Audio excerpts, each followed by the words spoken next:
Welcome, lovely one, to the Meant for More podcast. My name's Lisa Clifford, and I am building the world's most empowering Meant for More movement, leading millions of heart-led purpose seekers from feeling insignificant to invincible. So I truly hope you enjoy this next episode. And welcome, Claire, to the Meant for More podcast. And Claire and I have known each other. How old is your latest? So she was 6 in August, and we probably knew each other for about a year before that. So it's gone on for a decade, I'd say. You were 8 months pregnant. Yeah. And we had met way before that. So I say 8 months pregnant, interrupting her as though she's wrong, because we both vividly remember her firewalking, arrow breaking, in full pregnancy bloom and all that flourish of life and vitality that you had. And so we met before then at a Lean In Leeds event. Yes. And our lives have sort of interwoven a little bit over those 6-7 years and brought us to this moment right now. And so I'm going to ask you if you can think of a moment in your life where you knew you were just meant for more. So there's been a number of epiphanies, depending on how far you want me to go back. But I guess the first moment where I knew I was meant for more was when I was on maternity leave with my second child, who is 11 today. And I was working in recruitment at that time, and I didn't want to accept the version of flexible working that was being offered by my employer at the time. So that was a big epiphany of, sod it, we're going to do it for ourselves. And that's when I launched my first business. And I guess everything kind of cascaded from there. But I think it's worth alluding to the moment that our paths firmly interwoven, which is the one you mentioned when I came to you when I was And when pregnant. you say allude, I think you're going to go full graphic. I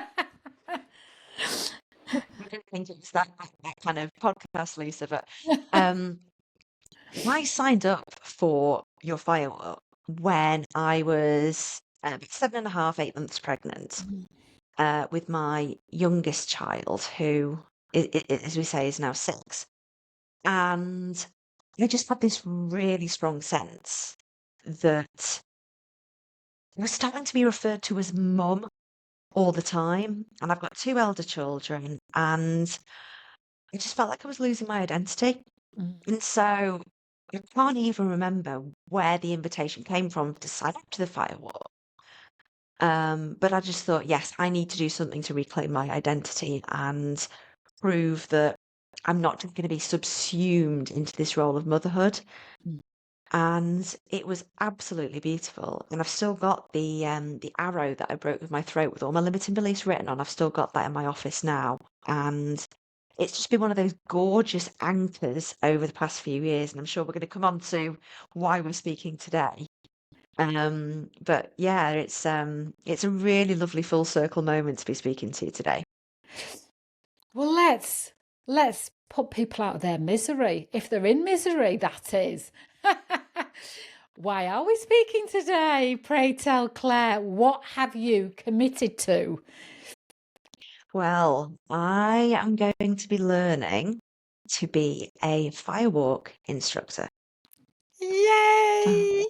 Just what the world needs right now is another heart-led empowerment and transformational leader to help people rediscover who they always were before they became restricted and limited by the outside world. So I cannot thank you enough for accepting the calling that you've embraced, and because right now is the time when the world needs us to be in our hearts and to create transformation from there through these incredible tools, processes, that you will be taught as I was taught them 18 years ago. They hold that integrity and that purpose. And I think it's really special with that this goes out into the world through your heart. Yeah. I'd love to share the story of how this came about, if that's okay, because I think it's such a beautiful story, and you know, the entrepreneurial scene needs more moments like this. So we reconnected at the Athena conference back in October, and I think I know the story you're going to tell. Oh, yeah. and we were speaking, and it was lovely to see you again. And I was sitting in the audience, and there was this kind of stirring in my soul happening as I was sitting there. And your words were landing, and it was one of those light bulb epiphanies where I was like, I am building the wrong business.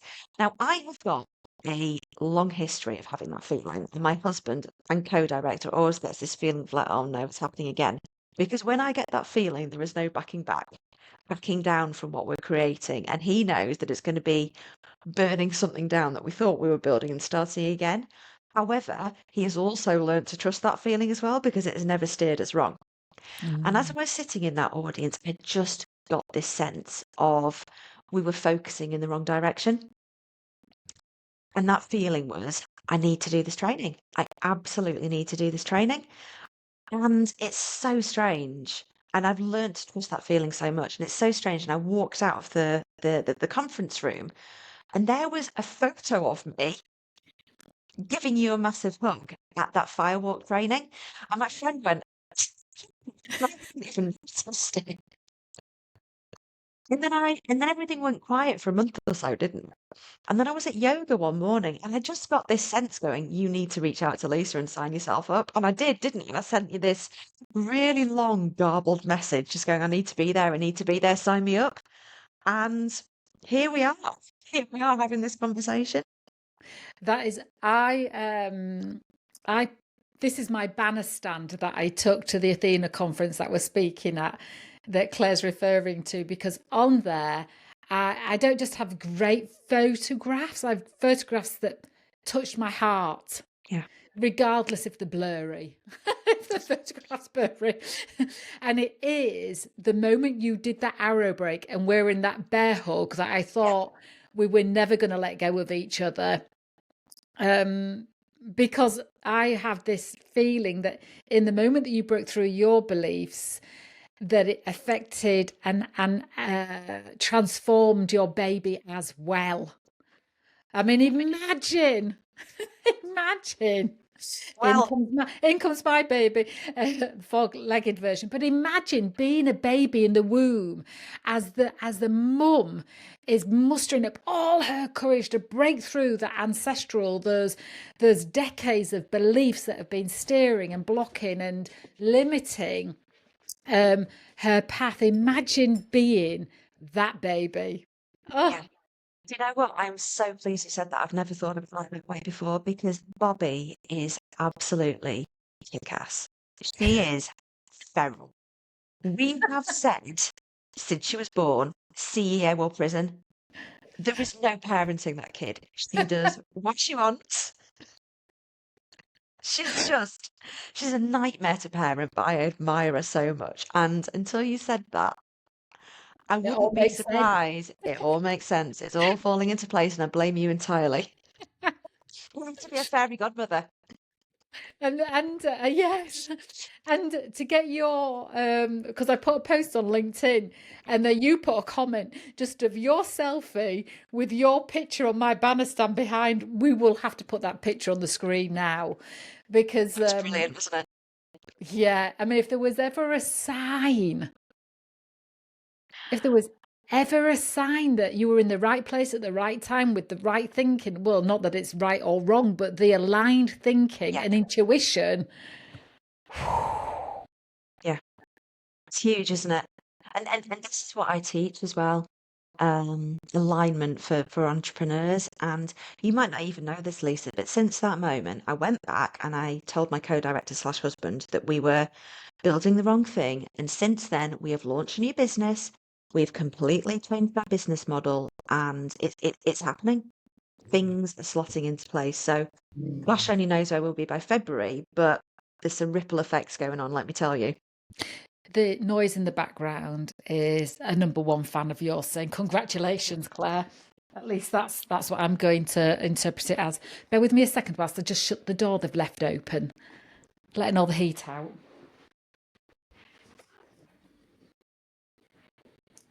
So please share what your new business is going to be, or is, if Well, you can. I absolutely can. It's live on LinkedIn, so you can check us out now. It's called WildEdge Worx, Wild. and it's transformational and experiential coaching for senior leaders and founders of heart-led, purpose-led businesses uh, in West Yorkshire for now. But, we've got grand plans to change the world with this stuff. And it's based on this whole idea of alignment through nature. So Mhm. we offer the Rewilding retreat, which we've spoken about before.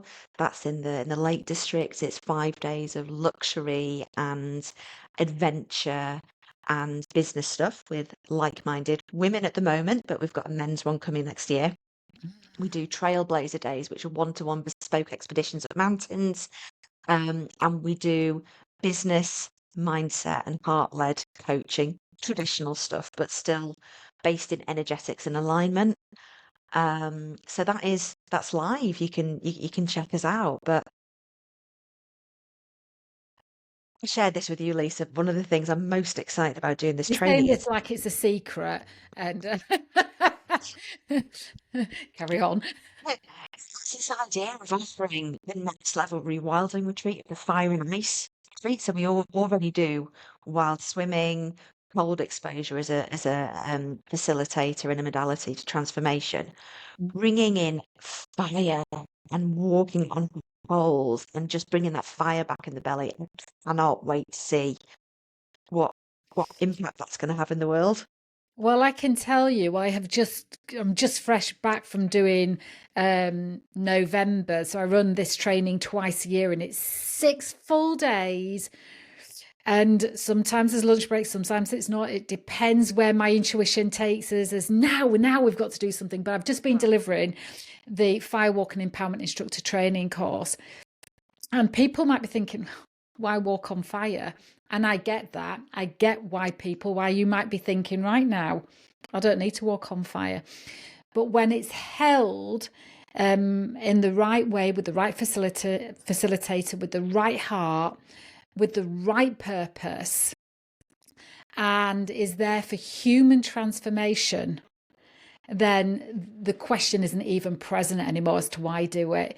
And what it does for people is, I'm just going through people's reflections now, even though I was there and I saw the transformation and I saw people have breakthroughs that no other modality, no other process has ever created. And I've seen most of them from, well, I won't go through the list.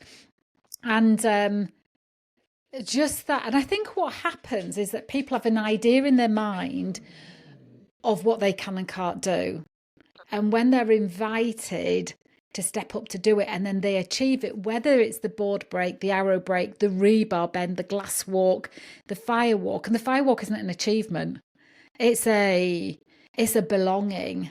It's a rite of passage. It's a remembering of where we've been. When people when they step up and they do it, there's a massive breakthrough because they know the journey their mind had to go on for them to step up and do it. And then they now know what is true. And the tears and the release and the relief, men and women, is from that. That's who I am. That's who I am. And that's their new story created that the old one can never exist with. And so if you're ever attending a firewalk where it's simply stand strong, walk over, then that will last you a night, and you can always reflect and remember you did a great thing and what you're capable of. But when it's immersive and like layers and cellular, Yeah. then the transformation is It's an identity shift, isn't it? it At the is deepest level. it is it really is, and it's the firewalking shifts something within us that our psychology cannot quick wit around. Mm. It's Can I justified logic. just jump in? So, what you've said is really, really interesting. You haven't found a modality as powerful as firewalking. Now, I'd like to challenge you a little bit on that, because that's how I feel about wild swimming in ice. So, Yeah. maybe there's an exchange of passions here where I take you swimming.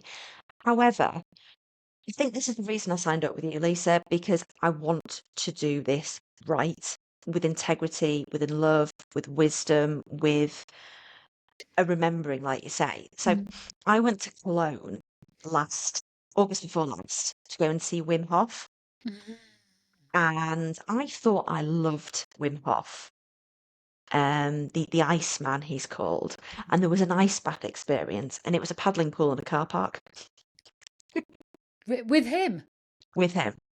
No. And I just felt hollow afterwards, because the beauty of ice and water while swimming for me is being up a mountain. It's being perfectly held between heaven and earth. It's the transformation you get from going into the cold. And sitting in a car park in Germany was not the experience for me. And this is why I want to learn to firewalk properly, because it's got to have that hidden depth, hasn't it? Or it's just transactional and a tick box exercise. And that's not what I want to bring people. No, there's enough of those um experiences out there. And I think what humanity is craving, and I'd love to know what you think as well. They're craving that reconnection back to the truth of who they are, not an illusion, not a version, not a rebranding. It might involve a rebranding, because some of our brands are, oh, how would you like people to see you? Well, sometimes that's nothing like who we are, and so it's a real efforting to be the version that we how we want people to see us. And I think that what humanity is absolutely on its knees needing is for people to reconnect with who they are, and to know that that is more than enough. And at the moment, I think what's happening is people are being who they think other people want them to be, and it's really stressful. And it's calling for people to go into hibernation, um, uh, and to really, I don't know, their view of themselves is distorted and it's confusing. And I say this, we don't go into identity on the training. It just is. We Mm. just are. And so, what space do you think humanity's in right now as a generalization? Because I know it's not everybody.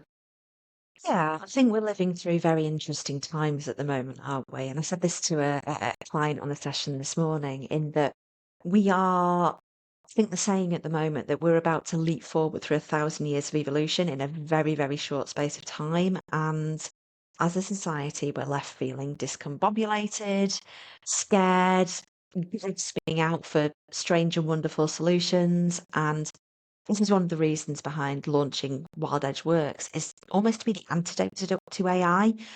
I was with a client in the Peak District a couple of weeks ago, and we were climbing up a peak, and she was struggling. So we were having a conversation to kind of take her mind off it. And you can't LLM your way through that feeling of granite under your feet and earth under your fingernails as you reach the top. And anchoring in those real, true, poor, authentic, raw, messy experiences is everything. And I think we need more. We need more of that, or we need spaces to have that, so that we can engage with the way that the world's changing, um, even quicker. I'd love to Can I share a little story about the dragonfly? Because I think this illustrates beautifully what we're talking about. And I know you'll be familiar with this, and I know a lot of people who are listening or watching this will be as well. But the story of the dragonfly is it starts its life as a water nymph, right? Everything it knows is through the lens of the water. And through some weird, wonderful evolutionary instinct, it just decides one day to climb up a reed and lies on that reed in the sunshine, its body being dried by the sun, and then the body splits open. And then suddenly the wings grow and it becomes a creature of the air. And but when it's part of the water, it can't understand the perspective of a creature of the air. And that's kind of where we are at the moment as a society, isn't it? We're kind of in this water, trying to see our way through the murky depths and just trying to figure it out. And I think that's what fire and ice and these kind of experiential modalities provide is the pathway, the portal, the conduit to be able to experience things through a deeper, truer, more beautiful perspective. Sorry, that was a very long Yeah, answer, but I'm so passionate about this stuff. I think that's a lovely metaphor, the dragonfly. I think it's absolutely lovely. Um, what's your vision then? So when you qualify, you'll become a certified Firewalk and empowerment instructor that will be in your suite, your complement of offerings for transformation for people. You'll be qualified in March 2026. What's your On my birthday vision? as well. On your birthday, yes. What's your vision that you hope for your, we'll say community, because I think that's the people that are drawn to us, isn't it? It's not necessarily Yeah. people that live down the road, but it's the souls that relate to you. I want to change the economy, Lisa. I think that patriarchy and the old economic structures had its turn and left us in a bit of a pickle. And the work that I do, my company does, your company does, people who are part led like us, this is how we change the economy by activating part led conscious leaders who are then going to go and have their most beautiful business ideas. And I think that's how we sort the world out by helping conscious leaders have their awakening through however we do it, and then go on to have the real effect of what we can do by helping these breakthroughs is huge, isn't it? And I find it really, really exciting to be able to facilitate that. So slightly ambitious vision, but what else are we here for? Well, I was saying to in a session today about it was a similar conversation actually about the world and then our country and the government. And I was saying, well, my perspective is we're on a massive patchwork quilt.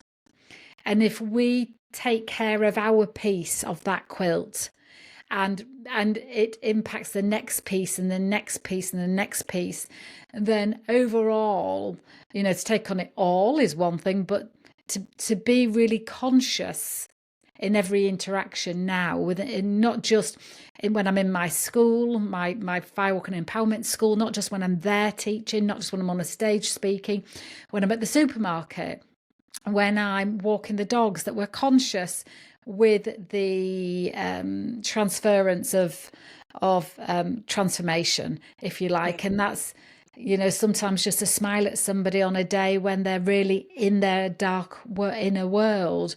And so I think it's a responsibility in who we are being as well as what we are teaching, isn't it? And it's interesting because so often I don't hear it loads. I used to hear it at the beginning. Maybe I don't take any notice anymore. But when people have had an expectation that people in our position, helpers, healers, don't have problems, don't have limitations, or we shouldn't have them. And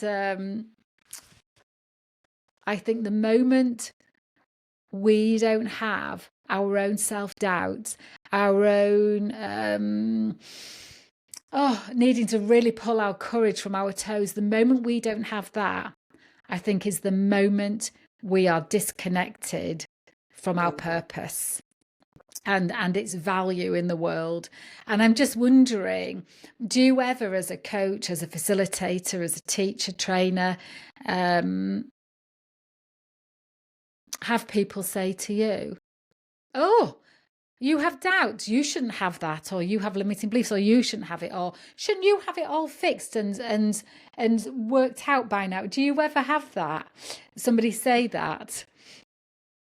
I mean, you're kind of describing my mother-in-law's voice there, but I think in the early days, yeah, absolutely. But I think it's about consciously setting boundaries Mm, with who you spend your time with, mm, and also cultivating your own practice so that that stuff kind of bounces off, mm, like brushing dust off a shoulder. mm, I share very vulnerably on LinkedIn, for example. There's loads of pictures of me on a cosy in there, for example, at mountains, and people have got opinions on that, and that's fine. That's their opinion. But I think one of my pillars is authenticity. I share very vulnerably, very honestly with my communities. And I don't pretend to be perfect because I think, if you ever do that, then, well, A, it's a load of rubbish, and B, like you say, you have lost sense of your purpose. So I think it's more helping. I come at it from a perspective of helping people see behind the curtain and how I am dealing with things with integrity rather mm. than pretending to not have any problems. I mean, gosh, I've got 3 young kids. There's plenty of problems, and I'm co-director with my husband. There's plenty of challenges that I'm navigating on a daily basis, but that's growth, right, isn't it? Mm. What is what is your purpose, would you say? I was going to say what is your mission, your vision, but actually what would you say your purpose is as you know it right now? Because I think we're always fine-tuning, being Mm. curious as you know it right now. Yeah. And I think my purpose is gosh, this makes my imposter player a little bit, but it's to be a trailblazer. It's to walk a path of courage and to go first so I can help other entrepreneurs follow me and make it a little bit easier for them. Hmm. I've never articulated it quite like that before, but that feels true. Mm. Mm. So, would you say, what would you say now that you are booked on the course and you're full of trust? I know that, and full of courage. Do you have any limiting beliefs that are showing up about the upcoming training? Any kind of, oh, I wonder if, because these are all completely natural, and I'm only asking because I know that you said that you share your vulnerability. What sort of thoughts are coming up when you think about this 6-day training?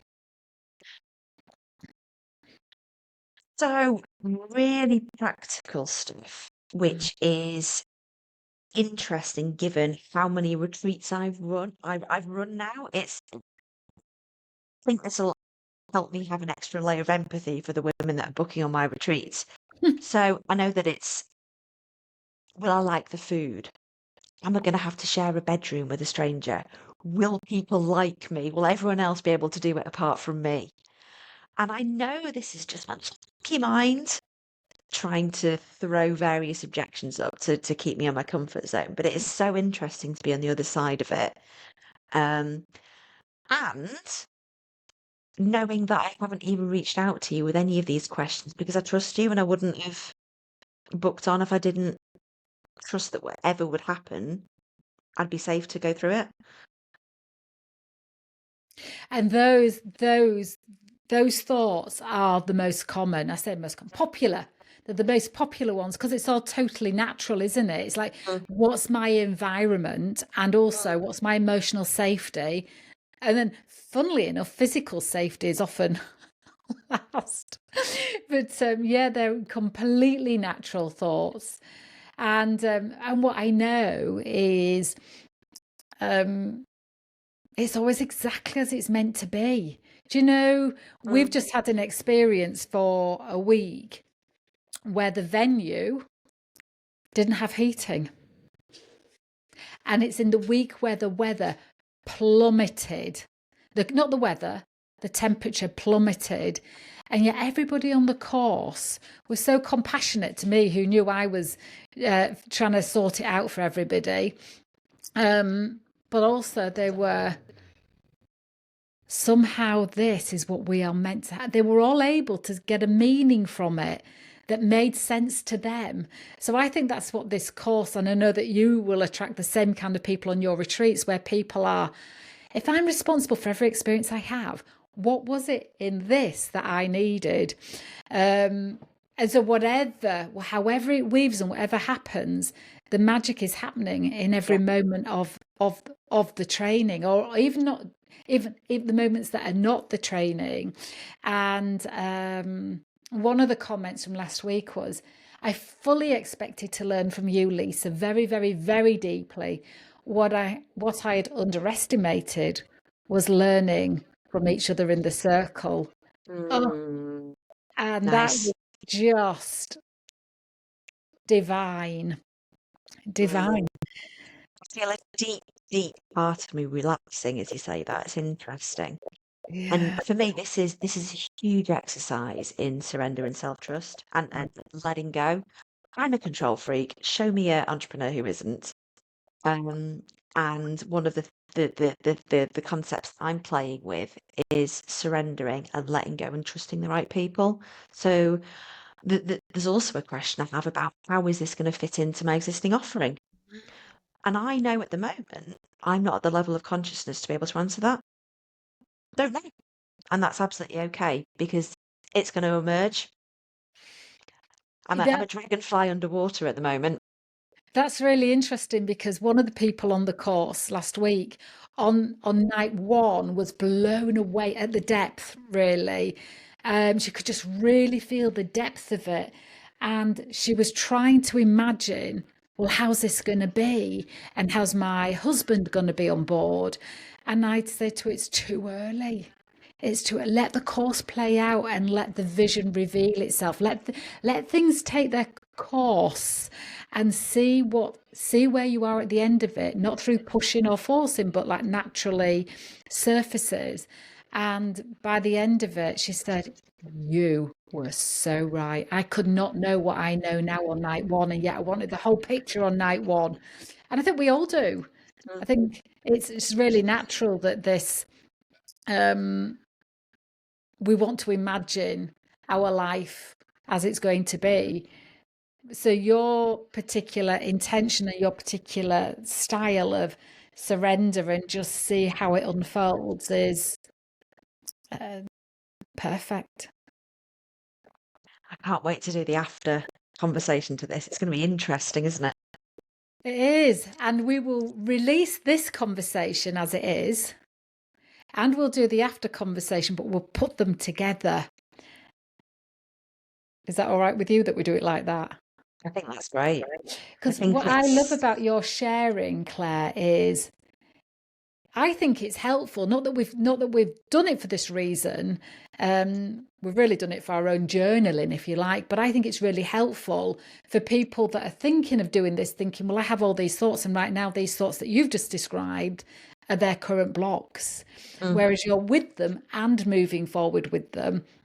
And to know what's natural to think, and whether it's normal to think, am I going to be the one that isn't able to do these things? I think that everybody thinks that on every single exercise I facilitate for the last 18 years.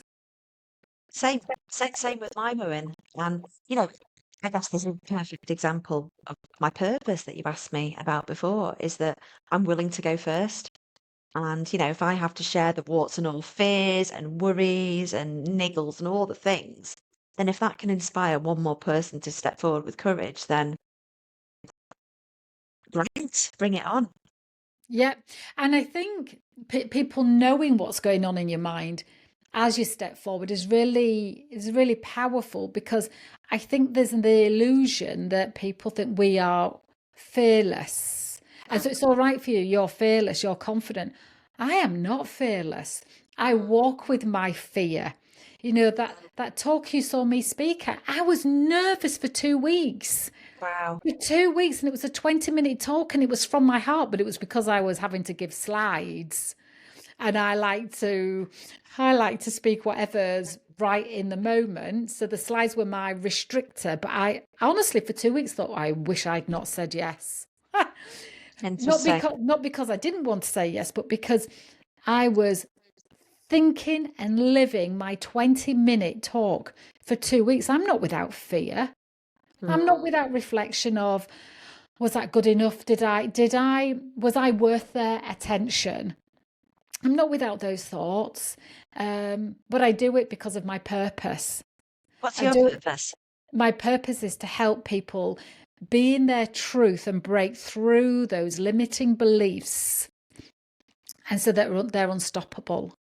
And for me, unstoppable isn't like a reckless runaway train. Unstoppable is those layers of limitation that we have over us that put the brakes, that get in the way, that diffuse our passion. So unstoppable is once all those untruths are removed, and then there's an alignment with moving with your truth into what your heart absolutely was here to experience. Love it. So I've got a state called the Way of the Rose, and it's on the screen. I don't know if you can see the branding there, but it's just a private thing for me. It's not a package or a thing or anything like that. It's just my higher state that is infused with everything I do. And the Way of the Rose it came to me in a meditation that this was my thing, and I can't explain it, but that's the thing. And I've got my anchors everywhere. And the Way of the Rose is moving forward with grace, with integrity, with authenticity, but being heart led. And that has led to some breakthroughs, some navigating some really horrible situations. Mm. But it's about calling in the divine feminine and a beautiful, intuitive way of navigating. Mm. So I just That's thought I'd offer lovely. that just in case it pops up again in our conversations, or I wonder, if I'm having a niggle when we're there at the training or anything like that, whether that's would be a helpful state to invoke, or let's just see. Well, I think if you're having a niggle, then being with the niggle is good. Mm, You know, as something moves up and out, we call it the oil. So, oil being the stuff that's in, and I say Peggy Dillon trained me with this. Our oil being our limiting beliefs, the stuckness that's in our unconscious, and water being our personal development, mhm, our growth. And when we add water, the oil rises. And so when we have our niggles, when we have our frustrations, that's just our oil coming to the surface. And it's great to be with it and see it that way of, I feel some resistance or frustration right now. That's my oil surfacing up and out. And so it's usually pretty good to just be in the witnessing of what's happening. So often in life, as you know, people are like, oh, no, you don't have to feel like that. And then they shove it back down. So then it stays in our unconscious behaviors, and it stays as a trigger, looking for its opportunity to be seen again, so it can be deactivated, if you like, through it moving up and out. And so there may be moments where you have a niggle, and that happens where people's frustrations come up, where either they mishear something and it's because of an old pattern that they've been living, it's coming to the surface and it's playing out in some sort of hierarchy in the room. I don't design that, but when it happens, I just allow it to come to people's consciousness. And then when it's in consciousness, you're in control of it, and you just allow it to be released, if that I makes mean, sense.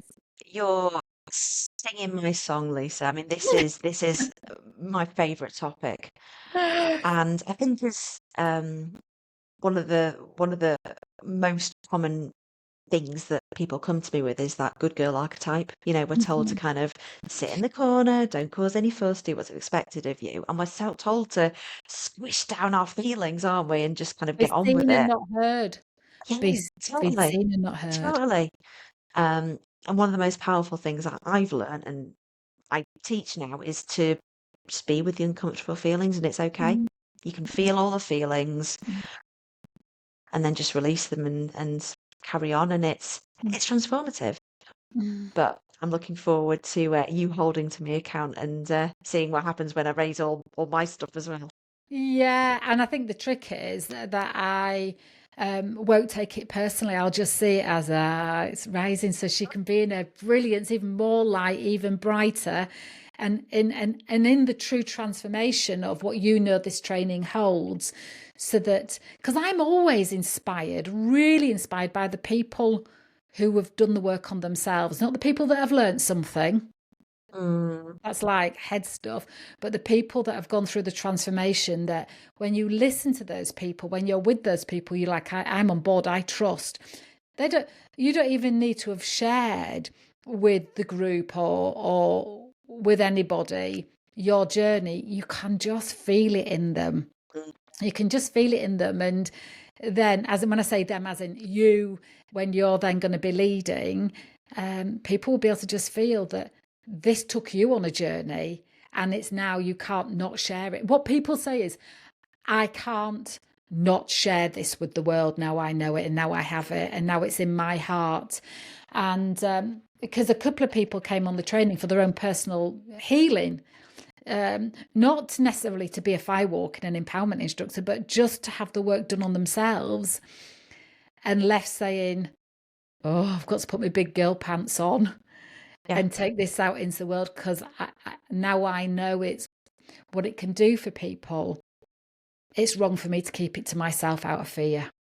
yeah. So, Can't wait. Absolutely can't wait. is there anything you feel we haven't said that we would like to say? I think it might be helpful for me, but also anybody who's watching this or listening to this. Um, is there anything you can share about what to expect or prepare? Or shall I just trust and go with the flow? Yeah, that. Fine. All Fine. of my mentor and the the mother of Firewalking, who brought it to the westernized culture, is a spiritual teacher and leader. And I've signed on to courses, not knowing what we're doing, but knowing that she knows. And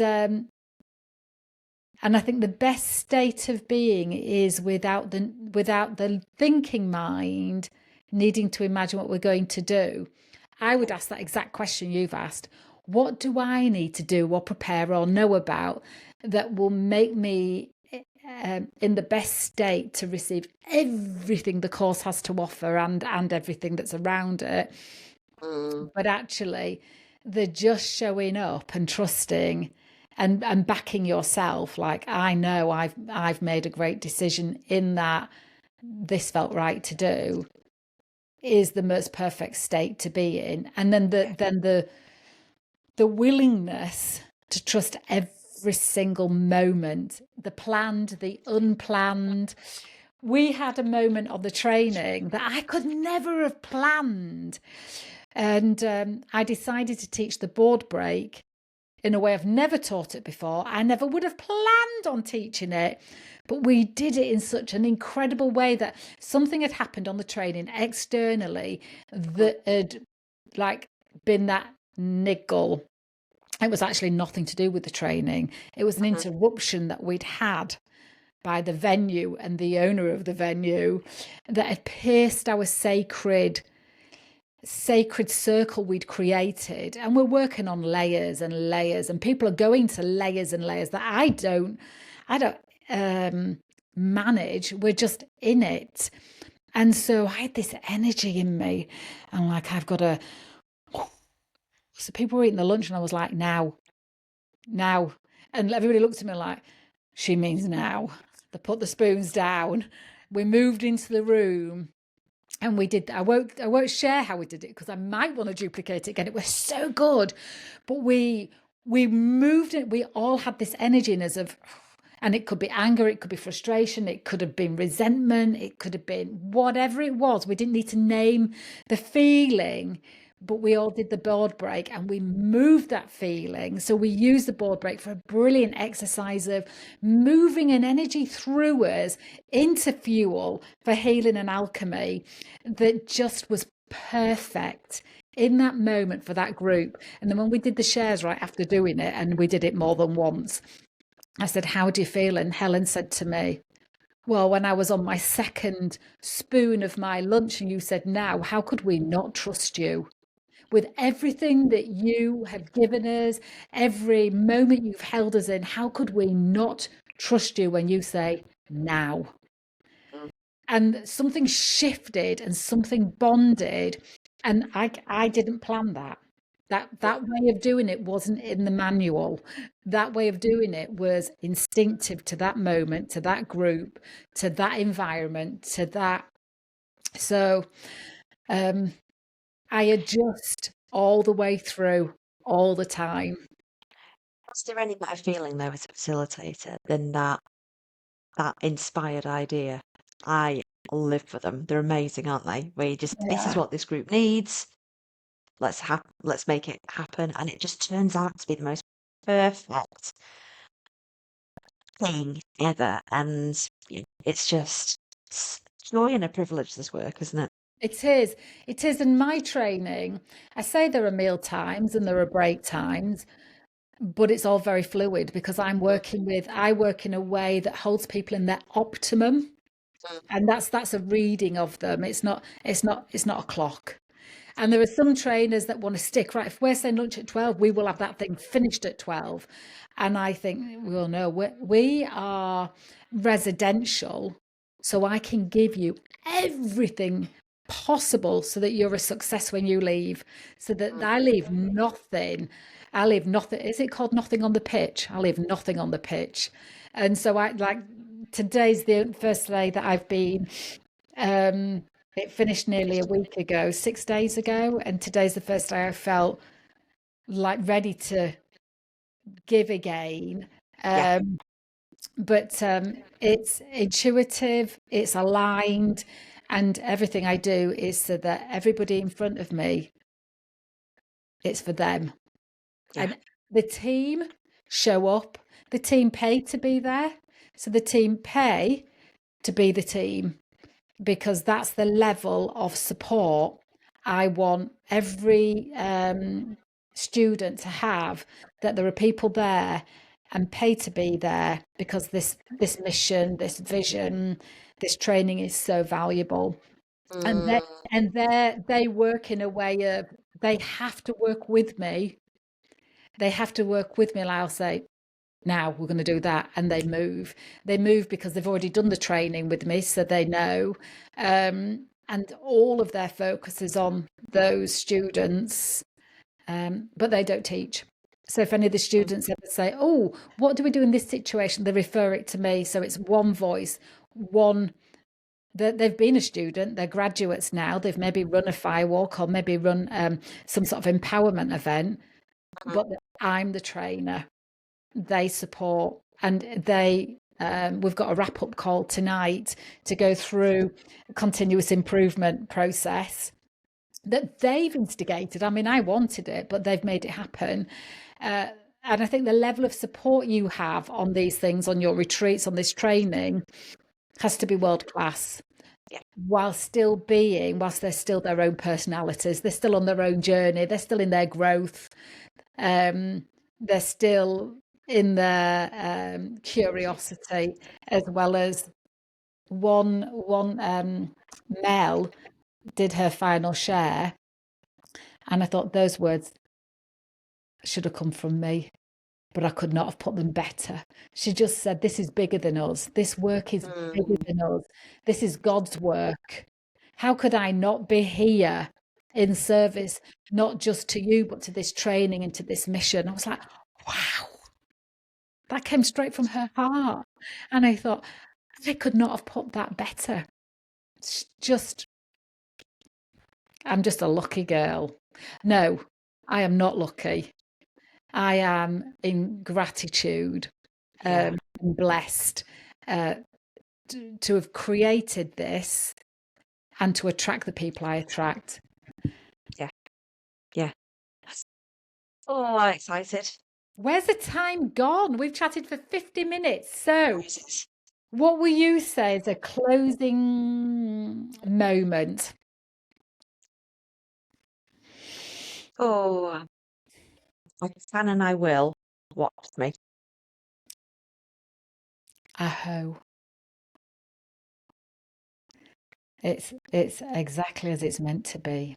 Thank you, Claire. Thank you so much. Gosh, Let, this just feels like a beautiful journey unfolding, doesn't it? I can feel it in every part, every cell. I can feel it. Let's. I look forward to seeing. So some people see this just as it is, and then some people will be watching part two, all of it together. Mm, So yeah. for now, thank you and see you on the other side. Thank you.